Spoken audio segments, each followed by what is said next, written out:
Now, after hearing from a senior policymaker, let's also hear from the business community to explore more on China's Foreign Minister Wang Yi's visit to South Pacific. Joining us next is Desmond Yaninen, president of the Micro, Small and Medium Enterprises Council of Papua New Guinea, as well as the founder of financial services firm Pacifund. Mr. Yaninen, welcome to the Hub on CGTN. Thanks for having me. It's great to be here. Mr. Yaninen, as an entrepreneur, as a business person, how do you feel about Chinese Foreign Minister Wang Yi's visit and the many initiatives he has discussed with your country's counterparts in Papua New Guinea? How do you feel about all this? Well, Papua New Guinea is a third world nation. We are resource rich, and we'd like to see the best value for the resources that we own. And we thank the Chinese Foreign Minister for taking an interest in Papua New Guinea. So certainly it's really important for Papua New Guinea to get the best for its resources out there in the global market. And so having China taking an interest in Papua New Guinea is really, really important. It's positive for China to take an interest in Papua New Guinea and its natural resources and helping us to get the best price that we can in the global market. So, Mr. Yaninen, you talk about the natural resources of your country. In fact, Papua New Guinea is natural resources rich, as we all know, but many would argue that it is tempting to think it that way. And also for Papua New Guinea itself, it could fall into what many describe as a resource curse. How do you expect China as an economic partner to come into all this and work with Papua New Guinea, not only to tap into its rich natural resources, but really to have a equitable, cooperative partnership? Yeah, so that's a really good question. And the resource curse sort of happens when there is too much focus of the government into one sector. So primarily it's usually the extractive sector, and then you start to neglect and ignore other sectors of the economy. So apart from the extractive sector, where we have things like oil, gas, nickel, that sort of thing, Papua New Guinea is also rich in agricultural resources. We have an abundance of cocoa, coffee, vanilla, and these sorts of things. And so we'd also like to look at balancing that and not just heavily focusing on one sector of our economy. And so to that extent, it'll be really important when we're looking at the trade relationships in terms of how much Papua New Guinea exports to China as opposed to what we import from China. And I guess coming from a small business perspective, we've got to look at how we can, empower the small business owners of this country. And the primary, one of the largest areas of focus for small business owners in Papua New Guinea is in the retail space. And much of what is retail here in Papua New Guinea are products that are manufactured in China. And so if we can strike a balance with the imports and ensure that there is a consistent supply of quality products from China, which our small businesses can then retail to the final consumers, that'll really work for us here in Papua New Guinea, and I guess that could be a win-win for both nations. So I'd like to emphasize on empowering our small businesses by establishing, supply relationships with China to supply the small businesses who will then retail to the consumer. Can you give us some specific examples where the small and medium-sized enterprises in Papua New Guinea have successfully worked with their Chinese counterparts in delivering services and products to global consumers? Okay, so in this case, currently Papua New Guineans, the majority of businesses here in Papua New Guinea only focus on the Papua New Guinean market, so importing from China and retailing here in the Papua New Guinean market. There are a number of initiatives, however, to get Papua New Guineans to prepare products for export for sale to global market. The unfortunate thing is that there is currently not a system in place whereby Papua New Guineans can get paid for transactions to global markets. So one of the things that Papua New Guinea suffers from is because we rank very lowly in a anti-money laundering index and a corruption index. We're not able to have access to things like a payment gateway. For example, for PayPal transactions, Papua New Guineans can only receive can only make payments using PayPal, but they can't receive payments. So that's why it is very difficult for Papua New Guineans to engage in online retail activity because they cannot sell to the rest of the world. And it's because of the restrictions that we have placed on our country. We know there are different voices concerning Papua New Guinea's partnership with China. For example, the visit of China's Foreign Minister Wang Yi has been criticized by the former Papua New Guinea Prime Minister Peter O'Neill, who's also, as far as I know, running for office again. He lashed out at the cooperative agreement, saying that there shouldn't be any protocol, any agreements at all before the next election. Why do you think he said what he said?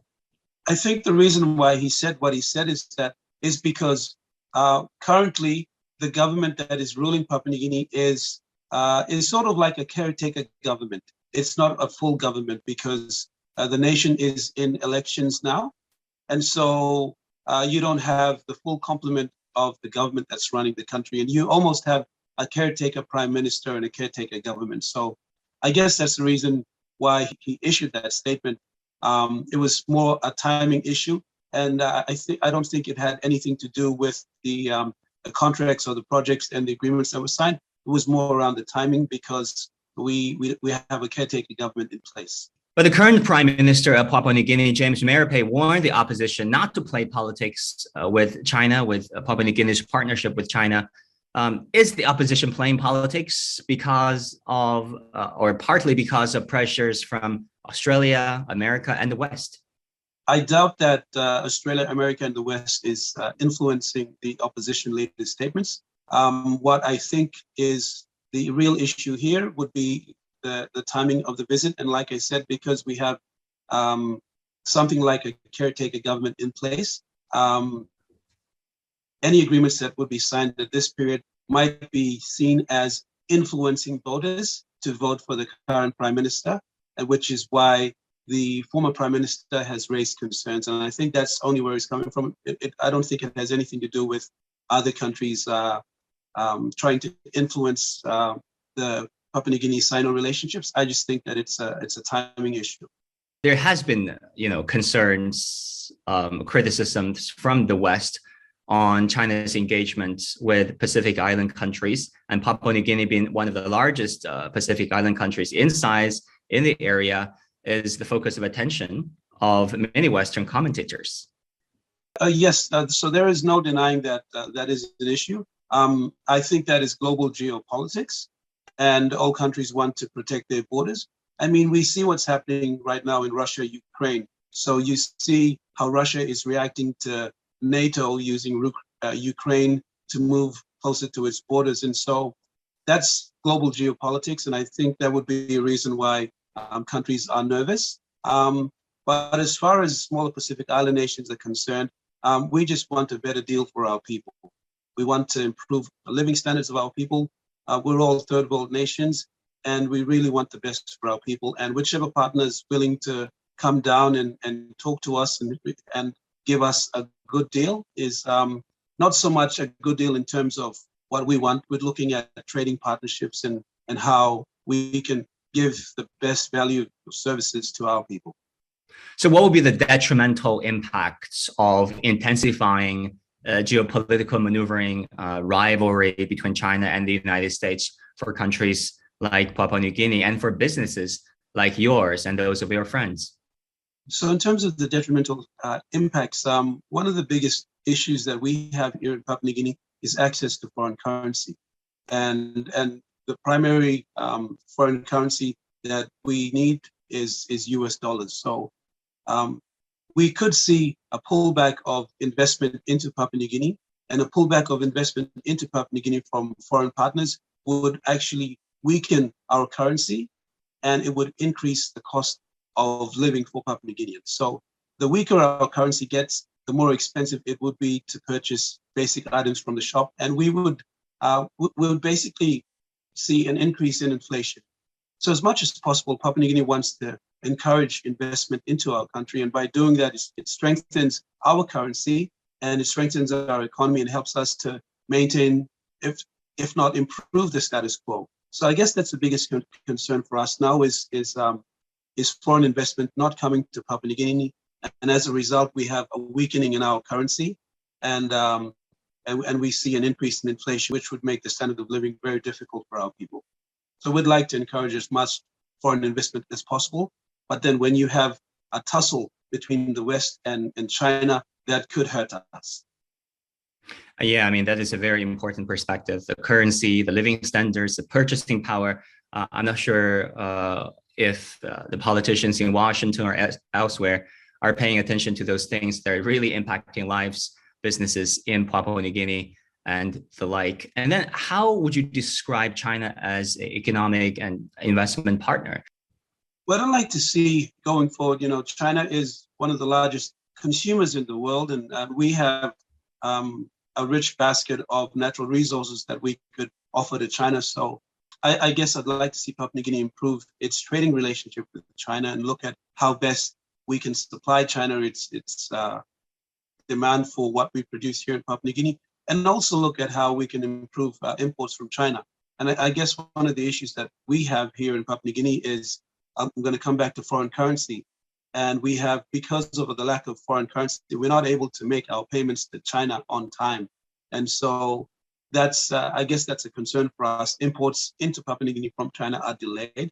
And so if we could have, I guess, some understanding with Chinese suppliers as to the delays that affect us because we don't have an adequate supply of foreign currency. But apart from that, we recognize China as one of the largest consumers in the world, and would like to help to meet some of that demand from our natural resources. Sir, you're running for election at the National Parliament next month. What initiatives and measures do you propose to perhaps bring China, Papua New Guinea economic cooperation to the next level?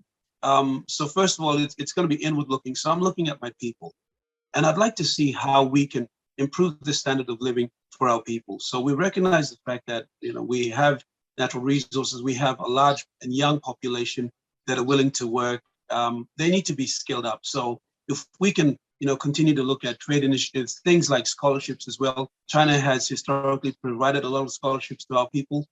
Currently, 80% of school leavers that finish high school and seniors, their higher education, they don't have opportunities to continue on to university, to colleges. So that's really something that I'd like to look at. And if China can really assist Papua New Guinea in providing more scholarships and access to Chinese universities. And I guess Papua New Guinean students that go to study in China, I have the advantage of learning the Chinese language, integrating with the culture.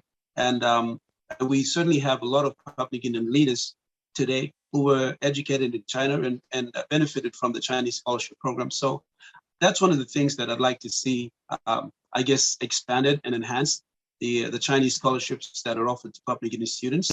The second thing I'd like to look at is how Chinese suppliers can partner directly Papua New Guinean small businesses to help to supply them and help them to retail quality products to our people. And in addition to that, we also want to look at, I guess, human resource and capacity building. So if we can have Papua New Guinean professionals actually having exchange agreements to work in China and be exposed to China's way of doing business, and that would be really enriching for Papua New Guinean professionals, both in government and in the private sector.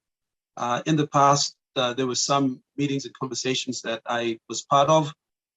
There's a major Chinese online business called DH Gate, and DH Gate was looking at setting up, I guess, something like a distribution hub in Papua New Guinea.